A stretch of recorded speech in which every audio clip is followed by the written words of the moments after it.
Olá, meus seguidores, tudo bem? Hoje a gente vai abordar o tema de brincar. Então a gente saiu aí da Semana Mundial do Brincar, que foi a última semana agora de maio, e a gente estava falando um pouco sobre essa nova concepção de infância, sobre como a criança consegue, ela é potente, ela constrói o seu aprendizado. Como eu, adulto, posso mediar, então, um brincar de qualidade para essa criança? O que eu posso oferecer para ela? Primeiro, a gente tem que saber qual fase essa criança está e o que interessa a ela, né? Então, o que eu posso proporcionar que eu sei que vai cativar aquela criança, que ela vai ter interesse? Esse é o primeiro ponto. E aí eu vou ter que juntar isso, não, então, o interesse dela, da idade dela, com o que ela precisa, o que eu preciso estimular. Hoje a gente tem a BNCC que traz pra gente os objetivos de cada idade. Então eu posso usar isso na hora que eu for construir esse brincar com essa criança. Então é importante também a gente ofertar mais de uma opção, né? Que ela possa também ela escolher com que ela vai brincar, ela se apropriar do espaço e saber onde ela quer brincar e com o quê. Então, a partir dos 2 anos, a gente sabe que é muito potente o jogo simbólico. Então, de repente, para essa idade, eu já posso oferecer um espaço fixo com jogo simbólico que eu posso ir trocando a partir do momento que eu percebo que a criança perdeu o interesse. Então, enquanto for interessante para ela, eu vou acrescentar recursos para isso se manter interessante e se manter construtivo na questão de aprendizado.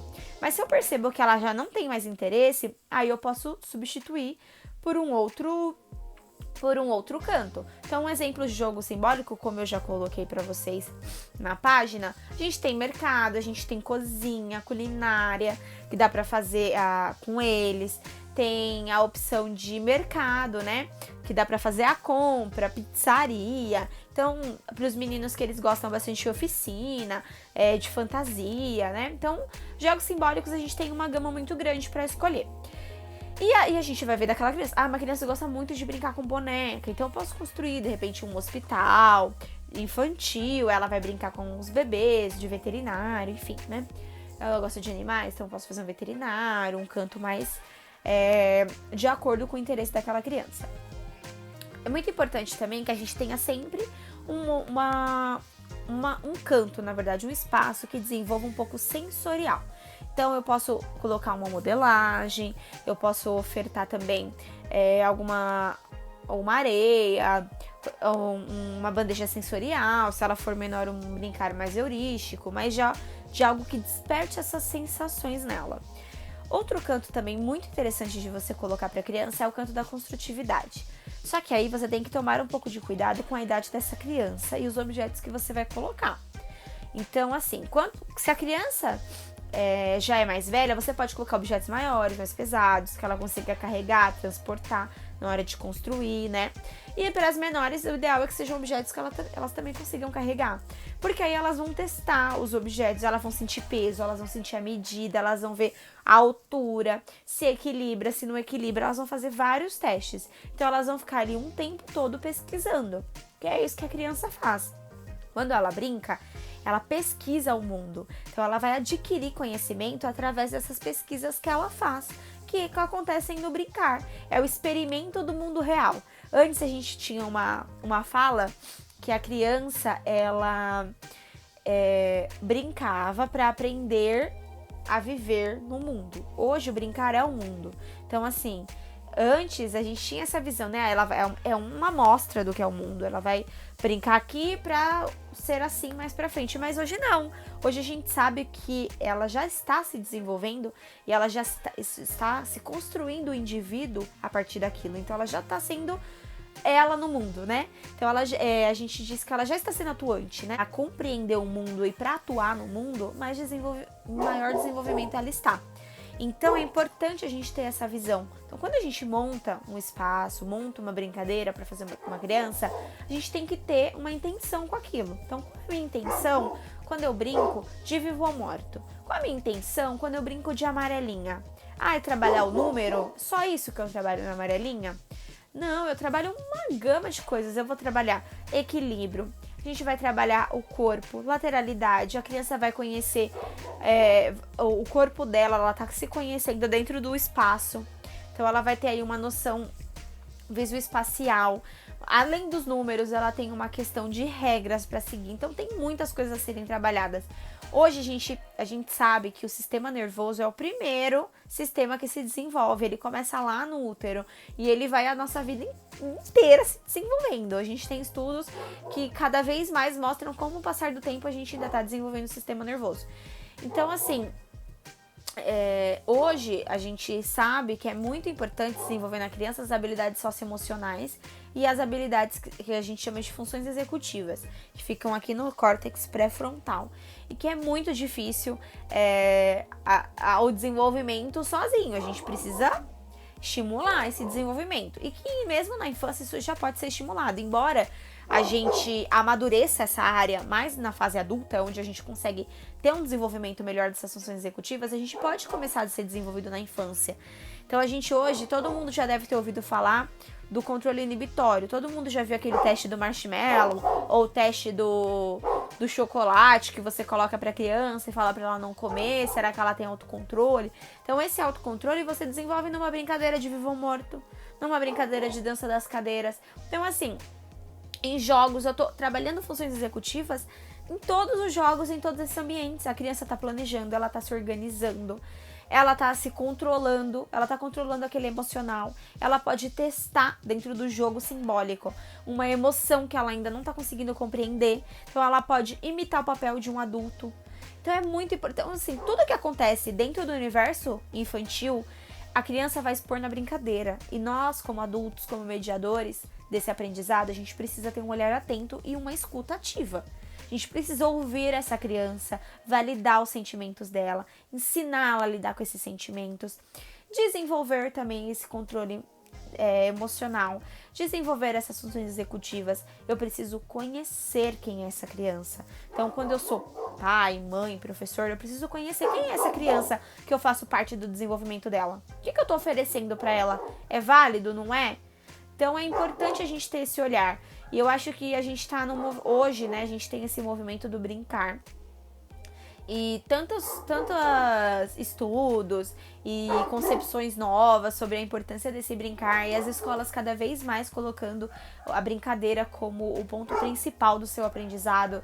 Eu acho que é o ideal para a gente conseguir desenvolver essa criança de forma integral mesmo. Então é essa amplitude desse conhecimento, essa vivência, porque quando a gente brinca com o corpo, a gente brinca com os nossos sentidos. E quanto maior os estímulos sensoriais, quanto mais estímulos sensoriais eu tenho, melhor vai ser para minha aprendizagem. Então eu tô brincando, eu tô me divertindo, eu tô explorando, eu tô ouvindo, eu tô vendo, eu tô ali, que sensação que aquilo me traz na minha pele, no meu corpo. Então tudo isso proporciona à criança descobrir sobre ela, se construir. Como a gente falou, ela tá se construindo um indivíduo. Então ela tá aprendendo sobre ela tá se construindo uma pessoa. E que tipo de pessoa ela vai ser? A gente tem que pensar nisso também. Nós estamos construindo um ser humano que ainda tem uma longa jornada e que vai ser... E que esse tipo de ser humano que nós estamos construindo, ele é o ser humano do futuro. Cabe a ele dizer como vai ser nossa sociedade do amanhã, digamos assim, né? Então você pensa, será que o futuro vai... as crianças do futuro vão ser melhores? Será que elas vão ter habilidades melhores que a nós temos? Porque somos nós que estamos formando elas. Será que a gente está se formando ser humanos que têm empatia? Ser humanos que têm solidariedade, que são solidários ao próximo, que ajudam, que se conhecem, que vão ter... Será que a gente vai ter menos índices de depressão mais pra frente? Porque hoje a gente vê que isso só aumenta. E por que aumenta? Porque não se sabe controlar as emoções, não se sabe gerenciar o que sente. Hoje, a nossa emoção, ela nos toma. E como eu não sei lidar com a minha emoção, e eu vou ensinar uma criança a lidar com a dela? Então, que tipo de ser humano eu tô criando, eu tô instruindo pro futuro? Vamos pensar um pouco nisso. Eu acho que isso é o gancho que fica pra gente, né? Então, será que eu ficar dando outros estímulos pro meu filho ou pro meu aluno, de ler antes do momento certo, de decorar uma tabela numérica, é o que ele precisa agora? Porque a gente tem uma vida inteira para aprender números, para aprender letras, para aprender como se escreve, como se lê. A gente tem aí o primeiro ano para isso. E fora outras séries que nós temos aí mais pra frente. Será que agora é com 4 anos que eu ensino isso? É com 3 anos que eu ensino isso? Vamos pensar um pouco. Será que é isso que essa criança precisa? Ou será que eu preciso ensinar ela a se construir uma boa pessoa? Né? Será que eu preciso priorizar o brincar para ela conseguir aprender a gerenciar os seus sentimentos, aprender como agir, né? Então eu acho que esse é o que fica pra gente, né? Então a importância desse brincar, como ele é potente na vida de uma criança e como eu não posso tirar isso dela. Então uma criança que não brinca, uma criança que não tem esse estímulo, a gente sabe que o prazer que a criança ela tem prazer em brincar e que esse brincar, esse aprendizado prazeroso faz com que ela tenha maior interesse em continuar caminhando por esse, né, trilhando por esse caminho, digamos assim. Então a gente sabe que ela tem esse interesse no brincar e que isso promove um prazer para ela. Então ela vai continuar, lógico, buscando isso. Então, o que eu posso ofertar de conhecimento num brincar? Será que eu preciso ficar intervindo o tempo todo? Será que eu tenho que transformar todo brincar em conteúdo? Não necessariamente. A gente não precisa disso. A criança não precisa disso. Ela não precisa de conteúdo. Ela precisa viver a infância dela, porque isso acontece uma vez. Ela só vai ter até 10, 12 anos uma vez na vida. Depois, ela vai ter 20, 30, 40, 50, mas ela vai ser sempre adulta. Ela nunca mais vai ter outro período como a infância. Então, vamos valorizar mais esse brincar e aprender que ele também faz a criança se desenvolver. E faz até se desenvolver melhor do que só o conteúdo. Porque ela tem a vida inteira para aprender os conteúdos. Mas ela só tem os 10 primeiros anos de vida para aprender a brincar, se relacionar e se construir um indivíduo. O caráter dela está se construindo aí, nessa primeira infância. Então, que tipo de criança você está instruindo? Vamos pensar nisso? Um beijo e obrigada.